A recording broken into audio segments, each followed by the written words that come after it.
Sign the damn paper. This garbage shrine for your dead husband is not getting in the way of my $1 million resort project.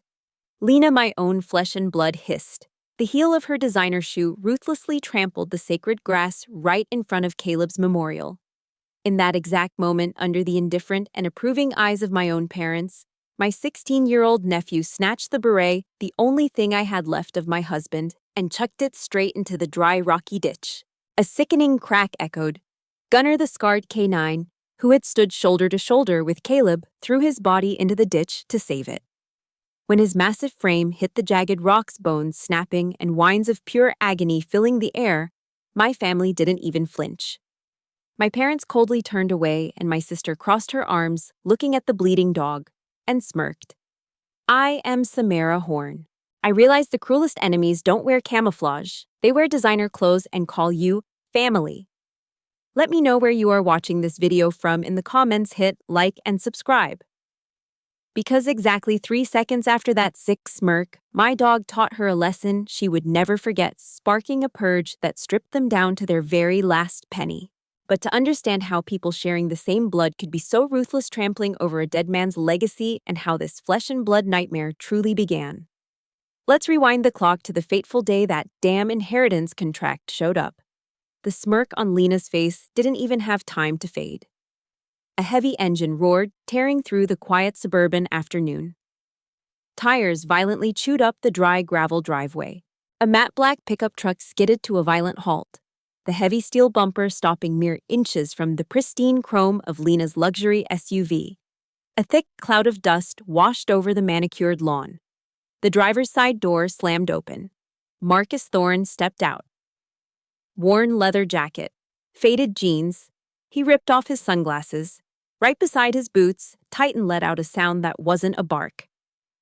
It was a low, rattling snarl that vibrated right through the soles of your shoes. The massive Dutch shepherd locked his dark eyes dead on Lena's throat, baring teeth that looked like shattered glass. Lena's arrogant smirk dissolved instantly. She stumbled backward, the stiletto heel of her shoe catching on Derek's loafers. Her husband grabbed her arm, his face pale. Both of them shrank against the side of their expensive ride. I didn't look at them. I didn't waste a single breath on the people who shared my last name. I slid down the steep, jagged incline of the ditch. Sharp rocks ripped right through the thick fabric of my cargo pants, biting into my skin. I didn't care. I hit the bottom and dropped to my knees beside Gunnar. He was panting hard, his eyes wide with panic, a high-pitched whine escaping his throat. A jagged piece of white bone poked through the fur of his hind leg. Blood pooled on the gray stones. My hands moved on their own. Pure muscle memory. I ripped the heavy nylon strap from my belt. I looped it high above the fracture, pulling the heavy plastic buckle tight. Click. The bright crimson flow slowed to a dark trickle. The smell of warm iron hit the back of my throat, mixing with the suffocating sweet stench of Lena's expensive hairspray drifting down from the yard. It made my stomach turn. I pressed my palms hard against the wound. My hands were calloused, stained black with grease, and now slick with red. I didn't scream. I didn't cry. My jaw locked so tight my teeth ached. I just forced my breathing to slow down. Inhale, exhale, block the noise, fix the damage. Up on the grass, Marcus walked straight toward the SUV. He reached into his jacket, pulled a heavy metal investigator badge, and slammed it down hard on the hood of Lena's car. The loud smack of metal on metal made them all flinch. "Step back, all of you," Marcus said. His voice was completely flat, cold. My father, Arthur, puffed out his chest, trying to salvage his hollow authority. "Now hold on a minute, it was just an accident." The boy slipped. "We are all family here." Marcus didn't even blink. He stared right through the old man. "I don't see family. I see suspects in a federal animal cruelty case. The next person who opens their mouth gets the steel bracelets. Step back." Arthur swallowed hard, the fight draining right out of him. He took a step back. Derek pulled his son behind him, trembling. Bullies always fold when they face real consequence. I stood up, my boots slipping on the bloody rocks. I reached into the dirt and picked up Caleb's beret. The dark green wool was soaked in Gunnar's blood. I brushed off the dirt, folded it into a tight, perfect square, and shoved it inside my jacket right against my chest. Marcus climbed down and lifted Gunner's heavy frame into his arms like it was nothing. I climbed up the embankment. I walked right past my mother, my father, and my sister. I didn't give them a single glance. They were just shadows in the dust. Dead weight I was finally cutting loose. I opened the heavy door of the pickup and slid in. Marcus laid Gunner gently on the back seat, then slammed his door shut. The rusted hinges of the truck rattled as he threw it into gear. We tore out of the driveway, leaving the Horn family standing frozen in a cloud of dirty exhaust. Inside the cab, the air was heavy. Silence wrapped around us, broken only by Gunner's ragged breathing. Then a harsh buzzing sound shattered the quiet. My phone vibrated violently against the plastic center console. The screen lit up the dim interior, glaring like a warning light. Mom calling. The sharp smell of industrial antiseptic burned the back of my throat. Dr. Elena pushed the heavy frosted glass doors shut with her hip, carrying a stainless steel tray. The overhead fluorescent lights flickered, casting a sickly yellow glow over the cold tile walls of the veterinary clinic. She didn't look at me. Her eyes were fixed on the black and white X-ray pinned to the light board. Shattered tibia. Elena ground out her jaw tight. It is a mess, Samara. Who the hell does something like this? I stood leaning against the wall, my spine perfectly straight, heels together. The cold tile seeped through my shirt. I looked down at my hands. The blood from the ditch had dried in the deep cracks of my skin, turning into a flaky, rust-colored crust. I rubbed my thumb over my knuckles. Before I could answer, Elena, the phone in my pocket, started vibrating again. A dull, relentless buzzing against my thigh. It was the 6th time. I pulled it out. Mom calling. I swiped the screen and tapped the speaker icon. I didn't say hello. Are you out of your damn mind, Samara? Martha's shrill nasal voice ripped through the quiet room. You let some thug threaten your own flesh and blood. Mason is terrified. He had to take a nerve pill just to stop shaking. It was a stupid accident. You are really going to drag your sister to court over a dog and that rusted-out shrine? I didn't answer. I just stared at the blank white wall above the X-ray. There wasn't a single drop of remorse in her voice. No question about Gunner. No concern for the blood on my clothes. Just blind defense of the golden child and her brat. While she kept ranting, I opened my banking app. I scrolled down. Past this month. Past last year. The screen blurred with endless lines of green and red text. $5,000 for Arthur's truck loan. $3,000 to cover Lena's business school tuition because she maxed out her credit cards on clothes. Every single dollar was earned eating MREs in the dirt. Hazard pay from working double shifts in the absolute worst places on earth. I gave them everything, hoping it would make us a family. Instead, they just treated me like an ATM, an appliance you use until it breaks. And the second I stopped dispensing cash by refusing to sign away Caleb's land, they decided to smash the machine. Are you even listening to me? Martha screeched, the speaker crackling. You are tearing this family apart. Don't you even consider me your mother anymore? I lowered the phone until it was level with my mouth. My breathing was slow. Even. You are right, I said. My voice was barely a whisper, but it cut through the static like a scalpel. I don't have a mother. My thumb hit the red button. The call dropped. I didn't hesitate. I tapped the screen 3 more times. Block caller. If you have ever poured your hard-earned money and your heart into your family only to be tossed aside like garbage the second you finally said no, drop a 1 in the comments right now. Hit that like button and subscribe to the channel. You are not alone in this fight. The silence in the clinic was heavy. The tie was cut. 15 years of financial bleeding and emotional guilt severed in one clean motion. I shoved the phone deep into my pocket. An hour later, I pulled into my driveway. The house was pitch black, no porch light, no sound.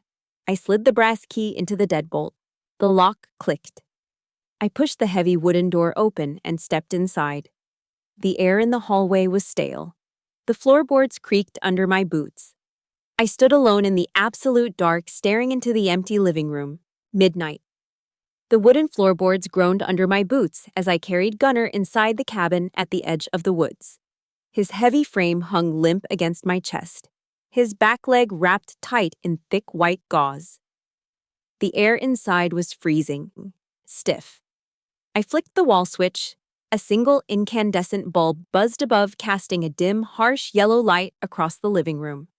There were no family photos on the walls, no useless trinkets on the shelves, just bare wood and absolute rigid order. The dining table had 4 chairs, but only one solitary ceramic bowl sat on the dish rack. I carried Gunnar to the far corner, laying him gently on a plug-in heating pad. I pulled a heavy green fleece blanket over his shaking body, tucking the edges perfectly square under his chin.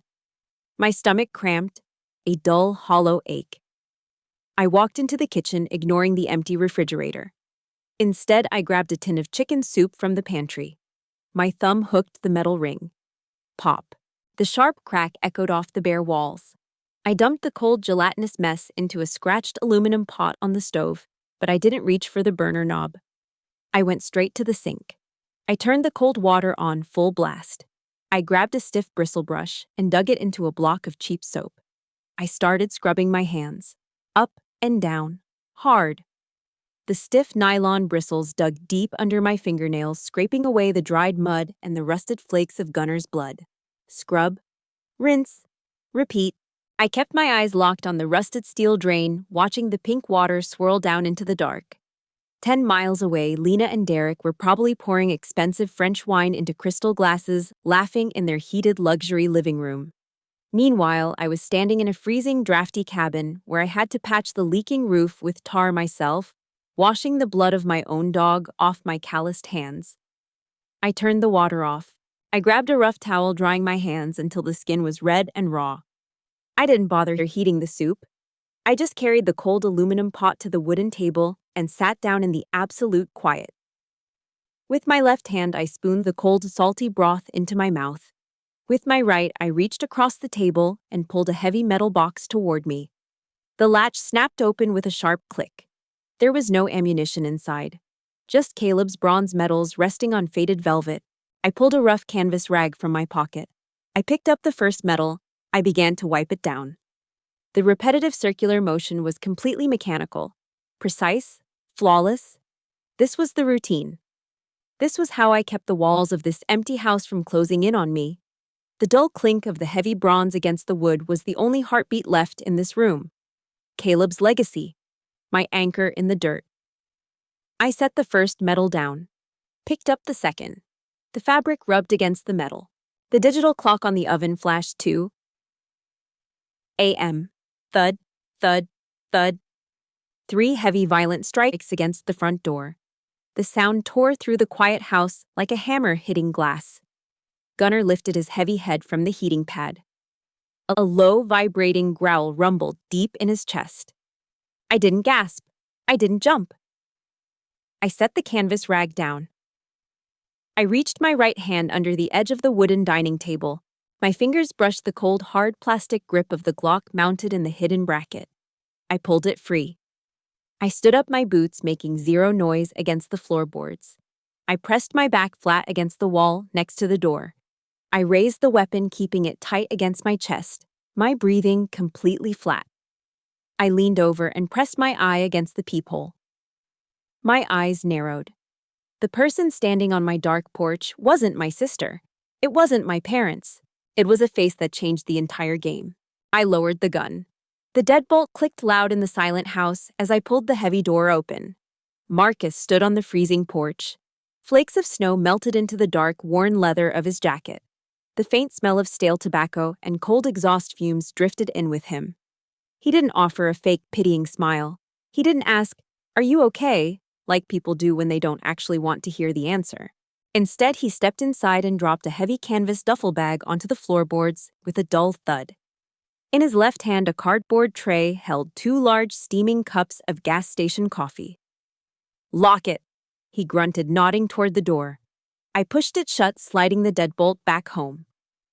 Marcus walked straight to the kitchen table. He set the coffee down, unzipped the duffel, and pulled out 2 square white boxes, heavy-duty dog painkillers.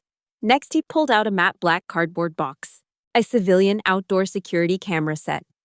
"They are not going to stop at throwing a hat, Samara," Marcus said, pulling a wooden chair out and sitting down heavy. Your sister is bleeding cash.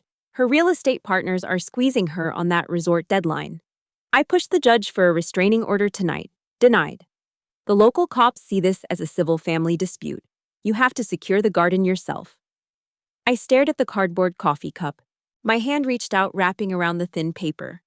The heat burned my cold palms, but I squeezed it anyway. The cardboard buckled inward. A civil family dispute. The system was just as blind as my mother. I lifted the cup and took a drink. It was bitter. Burnt. But it cut through the cold lump in my throat. Marcus leaned forward, his elbows resting on the table. His dark eyes drifted toward the heavy metal box sitting open next to me, the bronze medals resting on the velvet. The room went dead quiet for a long time. The day he fell in the dirt, Marcus said, his voice dropping low, rough like sandpaper. Caleb grabbed my jacket. He knew he wasn't going home. He didn't call out to God. He didn't ask for a priest. He called your name. My chest tightened. I stopped breathing. He told me not to let anyone bully you. Marcus finished. He looked up, his eyes locking onto mine. I intend to keep that promise. I set the coffee down. My fingers were trembling just a fraction of an inch. I pressed them flat against the table to stop it. My blood relatives, the people who shared my last name, had never once asked how Caleb died. They never asked if he suffered. The only question Arthur ever asked was how much the life insurance paid out. Now a man with no blood ties to me at all was sitting in my freezing kitchen at 2 a.m, carrying the dying promise of my husband just to keep me safe. Marcus finished his coffee. He stood up, zipped the empty duffel, and walked toward the door. Get those cameras up before the sun hits the trees, he said, turning the knob. Keep your head on a swivel. I will, I said. It was the only thing I needed to say. The door clicked shut. The house was empty again, but the suffocating pressure was gone. The coffee in my chest felt warm. I walked back to the table, picked up the box containing the cameras, and pulled out a small utility knife to cut the tape. Suddenly, the screen of my phone, sitting face down on the counter, lit up the dark kitchen. A harsh, bright glare. It buzzed once, a text message. It was from an unknown number. But I didn't need a caller ID to recognize the arrogant, cowardly tone of my brother-in-law, Derek. You think some washed-up rent-a-cop is going to scare us off? That pile of rocks out back won't survive the week. 6 a.m, a heavy layer of white frost covered the New York suburbs, turning the dead grass brittle. I pulled on my heavy canvas jacket, grabbed a spool of outdoor wiring, and stepped off the back porch. I headed straight for the memorial garden to set up the cameras. The cold air usually cleared my head. But the moment I stepped past the old pine trees, my boots stopped moving. My breath caught in my throat. The entire garden was torn apart. The heavy wooden benches I'd built with my own hands were splintered in half, the jagged wood jutting out of the frost.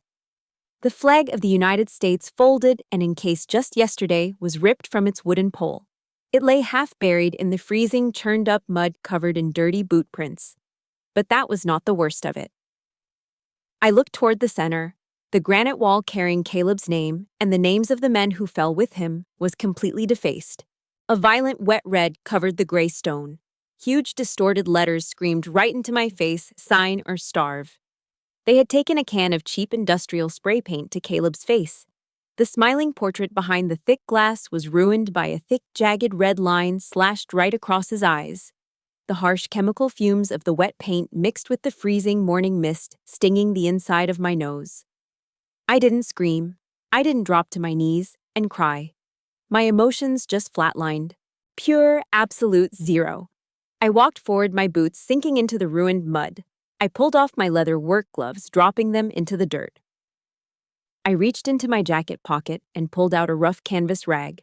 I knelt down in front of the granite block. The freezing mud soaked right through the knee of my pants, chilling my skin, but I didn't feel it. I pressed the dry rag hard against the glass portrait. I started rubbing. The wet red paint smeared, turning into a sticky paste. It coated my bare fingers, sinking deep under my fingernails like fresh blood. Scrape, scrape, scrape. The sound of the rough canvas grating against the stone was the only noise in the dead morning air. I scrubbed like a machine. No tears, just a hollow, dark void expanding in my chest. They did this. The people who ate dinner at my table. The people who spent the money I bled for. They looked at a dead man's face and saw nothing but an obstacle in the way of a real estate deal.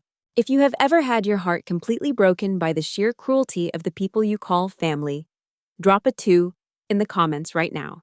Hit that like button and subscribe. Let them know we don't break that easy.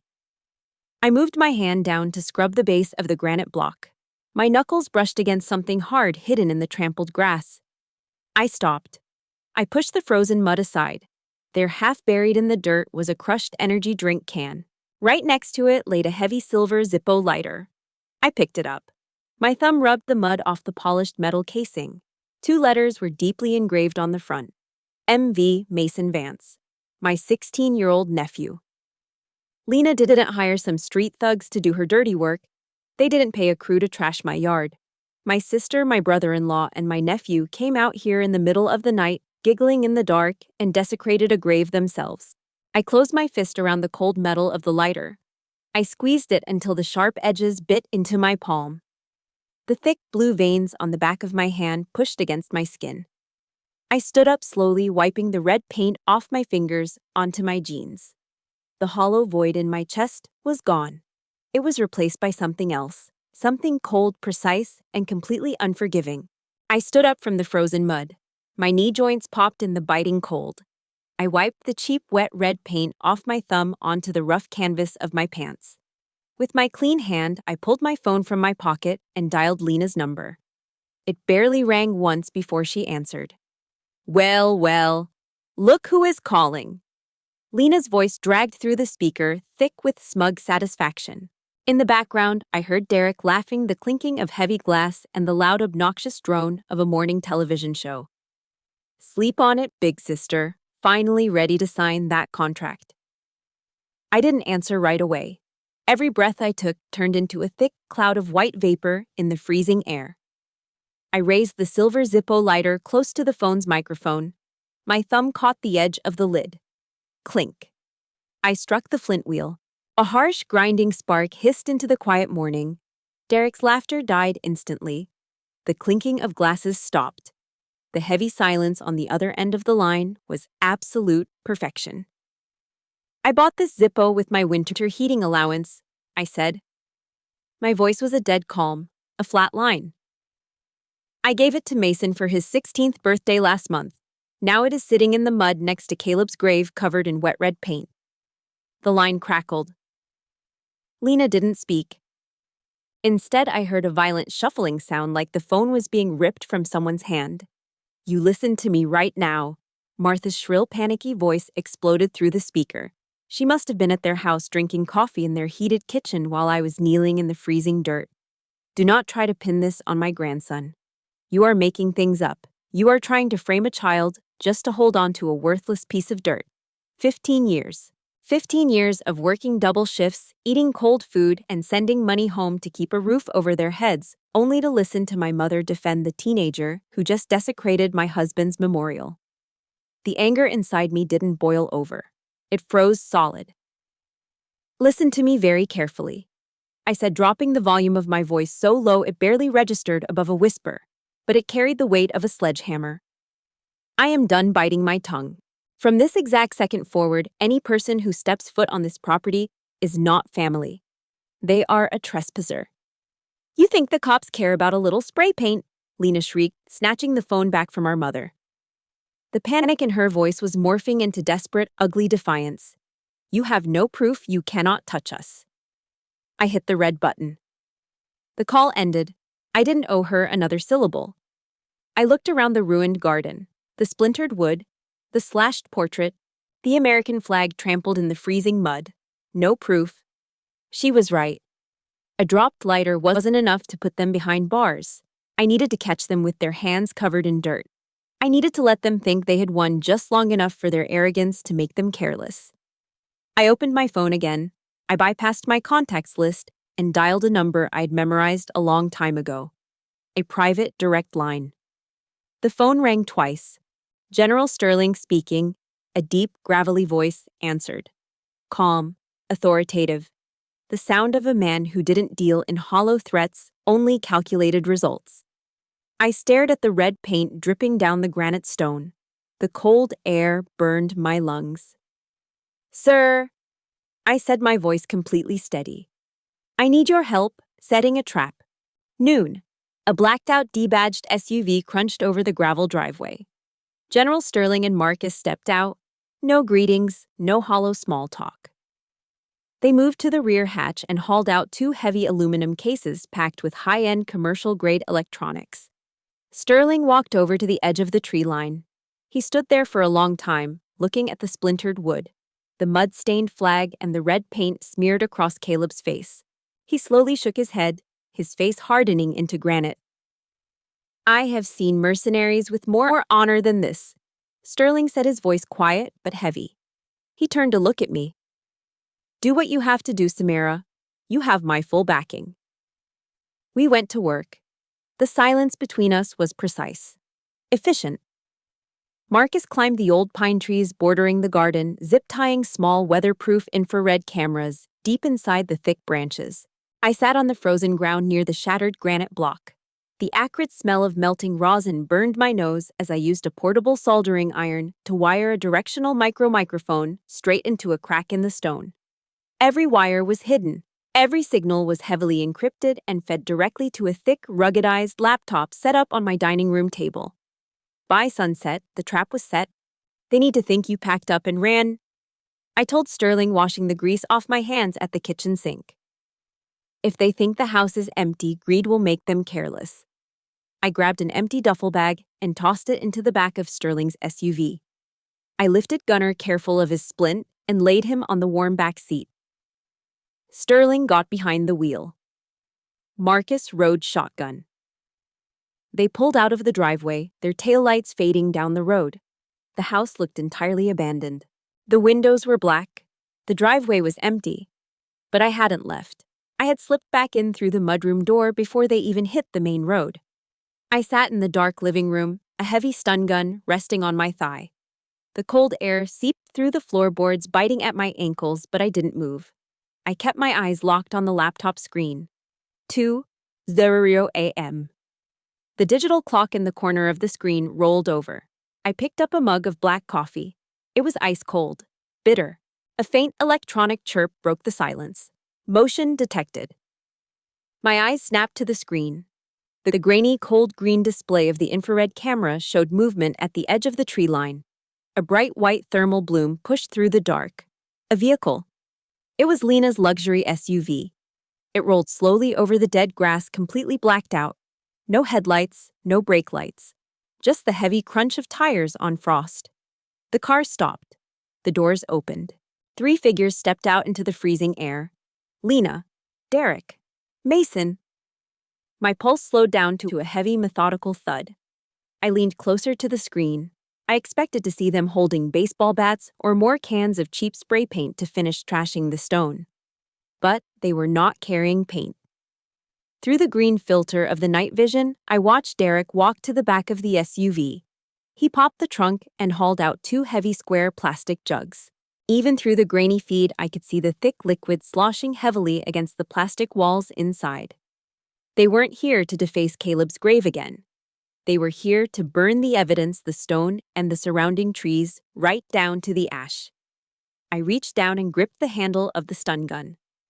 The game had just changed. Through the cold green filter of the night vision, I watched the nightmare unfold. Derek unscrewed the cap off the first plastic jug. The thick, glugging sound of raw gasoline echoed through the hidden microphones. The wind shifted, pushing the heavy, suffocating fumes through the crack in my window. It stung the back of my throat. Mason let out a sharp, hyena-like laugh, kicking the shattered pieces of the wooden bench deeper into the mud. "Pour it everywhere." Lena pointed at the granite stone, her voice shrill and greedy. "Burn this garbage to the ground. Unless that idiot sister of mine wants to hold onto a pile of ashes, I am calling the bulldozers tomorrow morning to tear this whole place up." The directional mic picked up every single word. Crystal clear.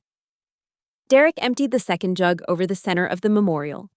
The raw gas soaked into the dry, dead grass and pooled around the base of the stone. Lena snatched the silver Zippo out of Mason's hand. She smirked, standing right at the edge of the gasoline puddle. Her thumb swiped down on the metal wheel. Snick. A tiny orange spark tore through the heavy darkness, catching the wick. The small flame danced in the freezing air, reflecting in her cold eyes. "Light it up, Lena," I said. My voice cut through the dark like a knife. It wasn't loud. It didn't have to be. I stepped out from behind the heavy oak tree 20 feet away, my spine straight, the heavy stun gun resting against my thigh. Lena gasped. Her hand jerked and the Zippo slipped from her fingers, tumbling into the wet gravel with a dull clatter. The flame snuffed out instantly. "You crazy bitch!" Derek spat, taking a heavy step forward, his fists balling up. "I'm going to..." Bam! He never finished the sentence. Dozens of blinding white floodlights snapped on all at once from the tree line, turning the pitch-black garden into blinding daylight. The deafening wail of police sirens ripped through the quiet suburban night. Sheriff David Hayes and 8 local deputies poured out from behind the trees, heavy flashlights cutting through the mist, their weapons drawn and locked on the 3 figures standing in the gasoline. "Face down in the dirt, hands on your heads." "Now!" Hayes roared. The transformation was beautiful. The arrogant bullies who just wanted to burn garbage instantly crumbled. Derek's knees buckled. Mason dropped to the ground, a dark, wet stain rapidly spreading across the front of his jeans as he pissed himself in pure terror. They both hit the gasoline-soaked mud, sobbing. Lena stood frozen, her designer clothes shaking uncontrollably. The flashing red and blue lights washed over her pale, terrified face. "Samara, please." Lena shrieked, tears ruining her expensive makeup as a deputy grabbed her arm and forced her down. "Tell them to stop. It was just a joke, I was just trying to scare you." I stood perfectly still, watching Sheriff Hayes pull her arms behind her back. Click, click. The heavy ratcheting sound of the steel handcuffs locking around my sister's wrists was the sweetest melody I'd heard in 15 years. If hearing the sound of handcuffs clicking on toxic family members gives you absolute peace of mind, drop a 3 in the comments right now. Hit that like button and subscribe to see them face the music. Justice is finally served. I didn't smile. I just looked down at them, shivering in the mud, smelling like raw fuel and pure cowardice. The monster of family obligation was finally dead. Suddenly, the screeching sound of burning rubber echoed from the main road. A luxury sedan slammed on its brakes, sliding sideways into my driveway. The headlights cut across the lawn. My parents had arrived. A heavy silver luxury sedan skidded onto the wet grass, its high beams cutting through the spinning blue and red lights of the police cruisers. The driver's side door flew open. Arthur and Martha scrambled out into the freezing night. Arthur's face was flush red, a swollen vein throbbing on his forehead. He marched straight toward Sheriff Hayes, pointing a thick, shaking finger at the deputies loading Derek and Mason into the back of a transport van. "What the hell do you think you are doing? Take those cuffs off my grandson. This is private property. This is a family matter." Hayes didn't even blink. He shined his heavy flashlight right into Arthur's eyes. "Your family's going away for felony arson and destruction of property. Back up or I will put you in the van with them." While Arthur choked on his own outrage, Martha ran straight past the police. She ignored the smell of raw gasoline. She ignored the ruined granite stone. She lunged forward, her heavy gold-ringed fingers grabbing my wrist like a vice. "What did you do?" Martha shrieked, the expensive mascara running down her cheeks in thick, dark streaks. She shook my arm, digging her nails into my skin. "Drop the charges, Samara. Tell them to stop right now. She is your sister. You are going to ruin this family over a piece of dirt." I looked down at her hands. Those hands had never once held me when I came back from overseas, hollowed out and exhausted. Those hands had never wiped a tear from my face when I buried Caleb. But right now, they were gripping me tight enough to leave bruises, completely desperate to save a woman who had just tried to burn my life to ashes. The cold anger inside me finally snapped into absolute frozen clarity. I grabbed her wrist. I didn't twist it. I just squeezed my calloused fingers, pressing hard into her soft skin, and slowly peeled her hand off my jacket. 15 years, I said. My voice was low, flat. Martha stumbled back a step, rubbing her wrist, her eyes wide. 15 years of double shifts, sending blood money home from the desert so Arthur could pay off his trucks, so Lena could buy her way through school. I took a step forward. My boots crunched over the broken pieces of the wooden bench. And now you stand here begging me to save the people who poured gasoline on my husband's grave. My forgiveness ran out 15 years ago. Martha's knees buckled. She dropped to the frozen grass, sobbing uncontrollably. The fake theatrical cries of a woman who finally realized her golden child was gone. I am begging you, she choked out, reaching for the hem of my jeans. If that land deal falls through, we lose the house. We lose everything. Save this family, Samara. I stepped back just out of her reach. I looked down at her kneeling in the dirt, then over to Arthur, who was staring at me in pale, defeated silence. Listen to me very carefully, I said, my voice cutting through the wail of the sirens. I do not have a sister. I do not have parents. My only family. I slowly raised my hand, pointing a single finger down at the cracked, ruined granite stone at our feet. Is buried under this dirt. I turned my back on them. I walked straight towards Sheriff Hayes. I stopped, brought my hand up, and gave him a sharp, perfect salute. A sign of absolute respect for the man who brought the law to my doorstep. He nodded once, acknowledging it. I didn't turn around when the heavy metal doors of the transport van slammed shut. I didn't look over my shoulder when the sirens flared up and the police cruisers rolled down the driveway, their tires crunching over the gravel. I just stood there in the absolute quiet of the night, listening to the sound of their engines fading away into the dark.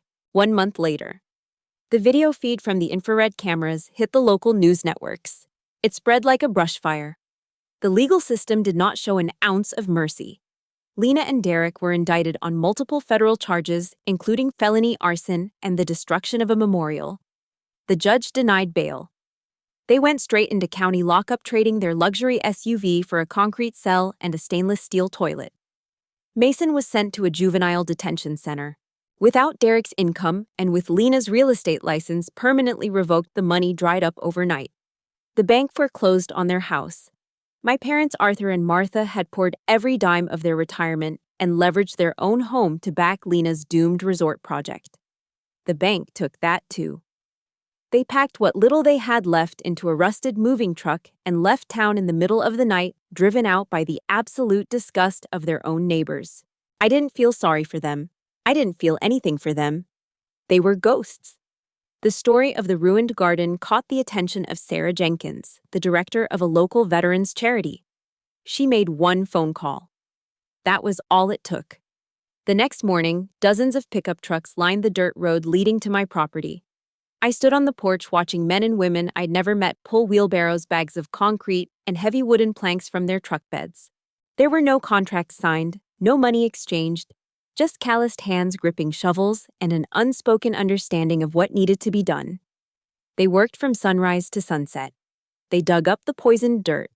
They hauled away the broken spray-painted pieces of the old monument. In its place, they poured a solid concrete foundation and hoisted a massive, flawless block of dark gray granite. It was heavier, stronger, and completely immovable, just like the people who built it. Today was the dedication. The New York sky was crisp cold and a brilliant, blinding blue. I stood in front of the new stone, my boots polished to a mirror shine. I wore my heavy, dark navy dress blues. The brass buttons caught the morning sun. Over my left breast pocket, a row of service ribbons and bronze medals added a familiar, comforting weight against my chest. Gunnar sat perfectly still by my right leg. His cast was gone. He leaned his heavy shoulder against my knee, his dark eyes scanning the crowd, alert but calm. Behind me stood Marcus Thorne, wearing a dark suit that barely concealed his heavy frame. General Sterling stood beside him, hands folded behind his back, his posture rigid and proud. Behind them stood hundreds of people, plumbers, mechanics, teachers, men and women who wore faded jackets and scuffed work boots. No one spoke. The absolute silence was not the suffocating, lonely quiet I used to feel in my empty cabin. It was the heavy, respectful silence of a community standing guard.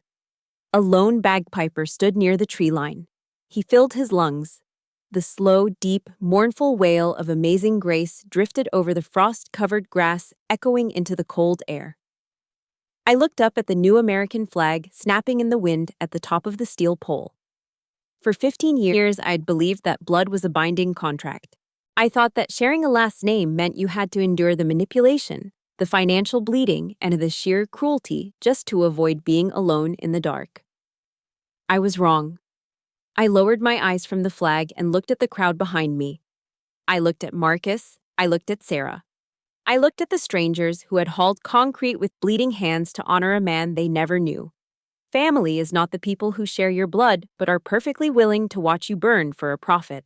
True family are the people who show up with shovels and stand shoulder to shoulder with you when the rest of the world tries to tear you down. Thank you so much for listening to my story today, and I truly hope it gives you the strength to walk away from anyone who treats you like you don't matter.